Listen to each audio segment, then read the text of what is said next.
ഇന്നത്തെ വീഡിയോയിൽ നമുക്ക് 14/12/2024 നടന്ന clerk Tamil and Malayalam knowing എക്സാമിൻ്റെ ക്വസ്റ്റ്യൻ ആൻസർ നമുക്ക് നോക്കാം. അപ്പോൾ നമുക്ക് വീഡിയോയിലോട്ട് പോകാം.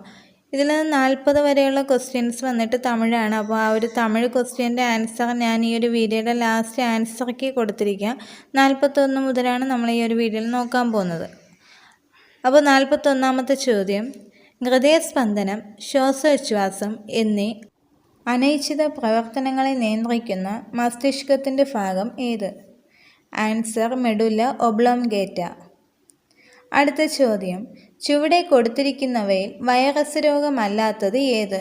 ഇവിടെ 4 രോഗം കൊടുത്തിട്ടുണ്ട്. 1 നിപ്പ, 2 എയ്ഡ്സ്, 3 ഡിഫ്തീരിയ, 4 ചിക്കൻ ഗുനിയ. ഇതിൽ ശരിയായിട്ടുള്ളത് ഡിഫ്തീരിയയാണ്. അതൊരു വൈറസ് രോഗമല്ല. അടുത്ത ചോദ്യം, മനുഷ്യ ശരീരത്തിലെ യുവത്വ ഹോർമോൺ എന്നറിയപ്പെടുന്ന ഹോർമോൺ താഴെ കൊടുത്തവയിൽ ഏതാണ്? ആൻസർ എ ആണ്, തൈമോസിൻ.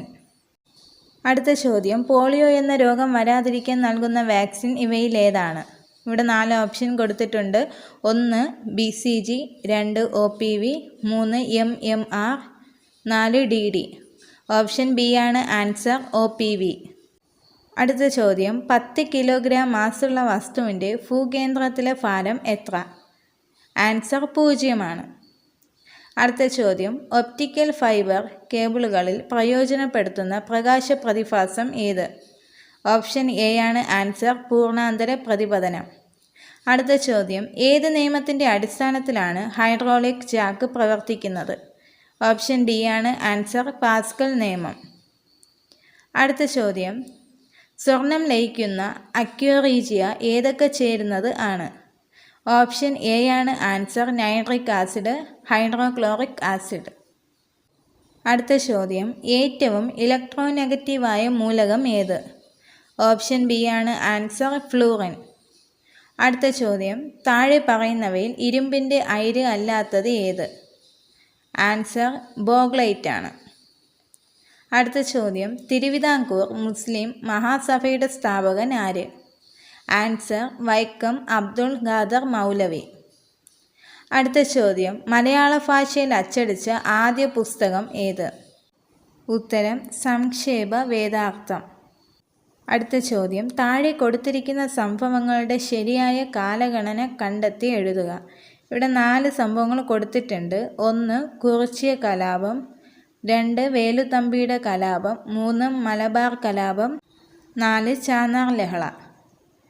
ഇതിൽ ശരിയായിട്ട് വരുന്നത് ഓപ്ഷൻ എ ആണ്, വേലുത്തമ്പിയുടെ കലാപം, അത് കഴിഞ്ഞ് കുറിച്യ കലാപം, അത് കഴിഞ്ഞ് ചാന്നാർ ലഹള, ലാസ്റ്റ് മലബാർ കലാപം. ഇതാണ് ശരിയായിട്ട് വരുന്നത്. അടുത്ത ചോദ്യം, കേരളത്തിലെ ആദ്യ സ്വദേശീയ പ്രിൻറ്റിംഗ് പ്രസ്സായ സെൻറ്റ് ജോസഫ് പ്രസിൻ്റെ സ്ഥാപകൻ ആര്? ഓപ്ഷൻ ഡി ആണ് ആൻസർ, മാർ കുര്യാക്കോസ് ഏലിയാസ് ചാവറ. അടുത്ത ചോദ്യം, വരിക വരിക സഹചരെ വലിയ സഹന സമരമായി കരളുറച്ച് കൈകൾ കോർത്ത് കാൽനടക്കി പോകുന്ന ദേശീയ ബോധം ഉണർത്തുന്ന ഈ വരികൾ രചിച്ചത് ആര്? ആൻസർ, അംശി നാരായണ പിള്ള. അംശി നാരായണ പിള്ളയാണ് ഈ ഒരു വരികൾ രചിച്ചത്. അടുത്ത ചോദ്യം, താഴെ കൊടുത്തിരിക്കുന്നവയിൽ ബാലഗംഗാധര തിലകിൻ്റെ നേതൃത്വത്തിൽ ആരംഭിച്ച പ്രസിദ്ധീകരണങ്ങൾ ഏവ? ആൻസർ, കേസരി, മറാത്ത. അടുത്ത ചോദ്യം, താഴെ കൊടുത്തിരിക്കുന്ന പ്രസ്താവനകളിൽ ലാഹോർ കോൺഗ്രസുമായി ബന്ധമില്ലാത്തത് ഏത്? ഇവിടെ 4 പ്രസ്താവനകൾ കൊടുത്തിട്ടുണ്ട്. 1 ജവഹർലാൽ നെഹ്റു കോൺഗ്രസിൻ്റെ പ്രസിഡൻ്റായി തിരഞ്ഞെടുക്കപ്പെട്ടു. 2 നിസ്സഹകരണ പ്രസ്ഥാനം ആരംഭിക്കുവാൻ തീരുമാനിച്ചു. 4 ഗാന്ധിജിയുടെ നേതൃത്വത്തിൽ ഒരു നിയമലംഘന പ്രസ്ഥാനം ആരംഭിക്കുവാൻ തീരുമാനിച്ചു. 4 1930 ജനുവരി 26 സ്വാതന്ത്ര്യ ദിനമായി ആഘോഷിക്കുവാൻ തീരുമാനിച്ചു. ഇതിൽ ശരിയായിട്ടുള്ളത് 2 മാത്രമാണ്, നിസ്സഹകരണ പ്രസ്ഥാനം ആരംഭിക്കുവാൻ തീരുമാനിച്ചു. അടുത്ത ചോദ്യം, താഴെ കൊടുത്തിരിക്കുന്ന വർഷങ്ങളും സംഭവങ്ങളും തമ്മിലുള്ള ബന്ധം മനസ്സിലാക്കി ശരിയായ രീതിയിൽ ക്രമീകരിച്ചിട്ടുള്ള ഉത്തരം കണ്ടെത്തുക. ഇതിൽ ഓപ്ഷൻ എ ആണ് ആൻസറായിട്ട് വരുന്നത്. 1ാമത്തേത് ക്യാബിനറ്റ് മിഷൻ, അത് 3 ആണ്, അതായത് 1946. 2ാമത്തേത് ലീഗിൻ്റെ പാകിസ്ഥാൻ ഡിമാൻഡ്, അത് 4 ആണ് വരുന്നത്, 1940. മൂന്നാമത്തത് ക്വിറ്റ് ഇന്ത്യ പ്രസ്ഥാനം, അത് 1 വരുന്നത് 1942. 4 മൗണ്ട് ബാറ്റൺ പ്ലാൻ, അത് വരുന്നത് 2 1947. അടുത്ത ചോദ്യം, എ വിഭാഗത്തിലെ 2 ഭാഗങ്ങൾ തമ്മിലുള്ള ബന്ധം മനസ്സിലാക്കി അതുപോലെ ബി വിഭാഗം പൂരിപ്പിക്കുക. ആൻസർ ബൗരൗട്ടാണ്. അടുത്ത ചോദ്യം, ഇന്ത്യൻ നാഷണൽ കോൺഗ്രസിൻ്റെ ആദ്യ വനിതാ പ്രസിഡന്റ് ആര്? ആൻസർ ആനി ബെസൻ്റ് ആണ്. ആനി ബെസൻ്റ് ആണ് ഇന്ത്യൻ നാഷണൽ കോൺഗ്രസിൻ്റെ ആദ്യ വനിതാ പ്രസിഡന്റ്. അടുത്ത ചോദ്യം, ഭൂമി എന്ന അർത്ഥം വരുന്ന പദമേത്? ഇവിടെ 4 ഓപ്ഷൻ കൊടുത്തിട്ടുണ്ട്. ആൻസർ സി ആണ്, മഞ്ഞ്. അടുത്ത ചോദ്യം, പിരിച്ചെഴുതുക. ഇവൾ, അതിനെ പിരിച്ചെഴുതുമ്പോൾ ഇ പ്ലസ് അൾ. ഓപ്ഷൻ എ ആണ് ആൻസർ, ഇ പ്ലസ് അൾ. അടുത്ത ചോദ്യം, ഗ്രഹത്തെ സംബന്ധിച്ചത് ഒറ്റ പദമാക്കി എഴുതുക.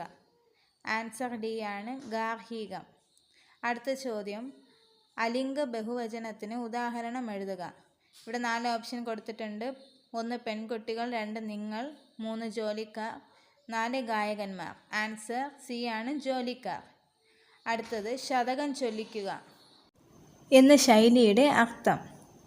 ആൻസർ വിഷമിപ്പിക്കുക. അടുത്ത ചോദ്യം, സഫലം, ഇതിൻ്റെ വിപരീത പദം എഴുതുക. അതിൻ്റെ വിപരീത പദമായിട്ട് വരുന്നത് വിഫലം. സഫലം, വിഫലം. അടുത്ത ചോദ്യം, ശരിയായ പദം ഏത്? ഇതിലൊരു 4 ഓപ്ഷൻ കൊടുത്തിട്ടുണ്ട്. അതിൽ ഡി ആണ് ആൻസറായിട്ട് വരുന്നത്. അടുത്ത ചോദ്യം, ആമോദം, ഇതിൻ്റെ സമാന പദം എഴുതുക. സമാന പദം എന്ന് പറയുന്നത് സന്തോഷം. ആമോദം, സന്തോഷം. അടുത്ത ചോദ്യം, ചേർത്തെഴുതുക. കരഞ്ഞു പ്ലസ് ഇല്ല. ആൻസർ കരഞ്ഞില്ല. കരഞ്ഞു പ്ലസ് ഇല്ല, കരഞ്ഞില്ല. ഡംഫം, പര്യായ പദം എഴുതുക. ഡംഫത്തിൻ്റെ പര്യായ പദം. ഉത്തരം അഹങ്കാരമാണ്. ഡംഫം, അഹങ്കാരം. അടുത്ത ചോദ്യം, ഉചിതമായ ഘടകപദം ഉപയോഗിച്ച് വാക്യങ്ങൾ ചേർത്തെഴുതുക. ഇവിടെ കൊടുത്തിരിക്കുന്നത്, അച്ഛൻ ഒരുപാട് വഴക്ക് പറഞ്ഞു, കുട്ടി നിർത്താതെ കരഞ്ഞു. അപ്പോൾ ഇവിടെ ശരിയായിട്ട് വരുന്നത് ഓപ്ഷൻ എ, അപ്പോൾ എന്നാണ്. അച്ഛൻ ഒരുപാട് വഴക്ക് പറഞ്ഞു, അപ്പോൾ കുട്ടി നിർത്താതെ കരഞ്ഞു. അടുത്ത ചോദ്യം, ചിന്മയം, പിരിച്ചെഴുതുക. ആൻസർ സി ആണ്, ചിത് പ്ലസ് മയം. ഇതാണ് ആൻസറായിട്ട് വരുന്നത്. അടുത്ത ചോദ്യം, കൃശം, വിപരീത പദം എഴുതുക. ആൻസർ മധുരം.